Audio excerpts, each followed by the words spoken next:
You build your launch budget. It's $5,000 or $50,000 or $500,000. Where in the world is that money going to come from? I mean, that's a big question always in multi-site. I've seen churches use basically 4 different sources for the launch fund for a new campus. In fact, I've been involved in using all 4 of these sources. The first is to simply take money from the general fund. Maybe your church has done well, it's saved, it's not spent all of the money along the way, and you're able to just take some money from the general fund.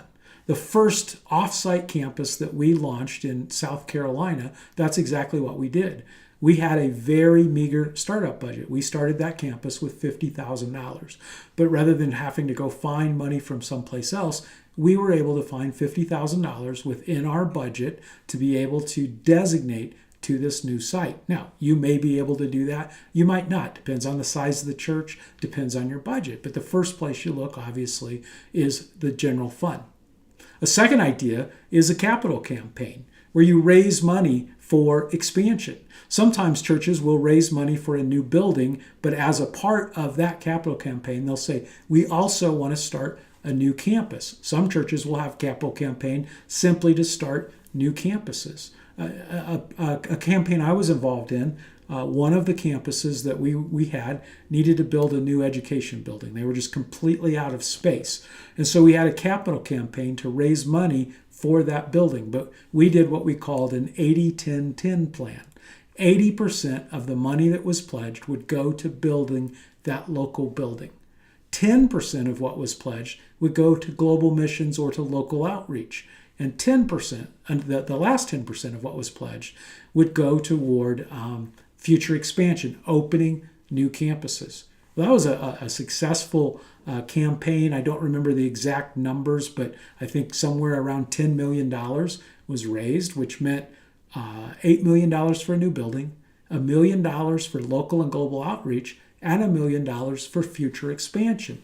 And that fueled a lot of the campuses that were opened at that church in South Carolina, at Seacoast Church. So you have your general fund to draw from. You have your capital campaign you can draw from. I've seen a lot of churches, and I've done this as well, create a group of, we call them kingdom partners, but they're people that are very generous in their giving. They're some of the most generous givers in the church. And here's what we did. We kind of identified who were the top 20, 30 givers in our church, and we invited them to a dessert reception. And when they came, we said, hey, here's a couple things we want you to know. One, the reason we invited you is because we just want to say thank you for your generosity. All of us have different gifts. Some people have a gift to teach. Some people have a gift to sing. Some people have a gift of hospitality. Those of you in the room, God has blessed you with resources and giving you the gift of giving. And so we just want to say thank you for using your gift. Just like we thank our children's teachers. We thank the people that are on our music team. We want to thank you, those of you who are on the generosity team. And we also want to give you an opportunity. In the next year, we said in this particular location, we said that we feel like God's calling us to open 2 new campuses. One in an economically challenged area and another one in another part of the state. We just wondered if you would like to be a part of funding these new campuses above and beyond the generous gifts that you already give. And you know what? These people, for the most part, signed up and said, we'd love to do that. That would be awesome. We didn't put up any plaques. There was no paper anywhere saying these people supported it.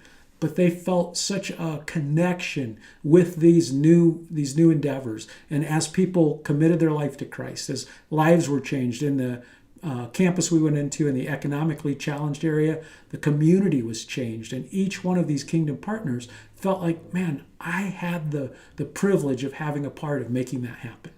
So as you're looking for money, trying to decide where to raise money, there's the general fund, there's a capital campaign, there's kingdom partners or whatever you want to call them, a group of generous givers. And then I've also seen churches have just a special offering. Often in churches, they build up to a Sunday. Often it's like the Sunday before Thanksgiving, because during that time, we're really giving back, thanking God for what he's done in our lives, our finances, our families.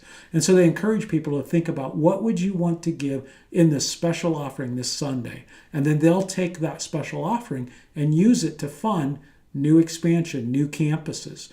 And so there's a lot of ways you can go to raise money for a launch. Again, you have to figure out what's the budget going to be, what's the launch budget going to be, and then you find a fund, a general fund, a capital campaign, whatever works within your culture.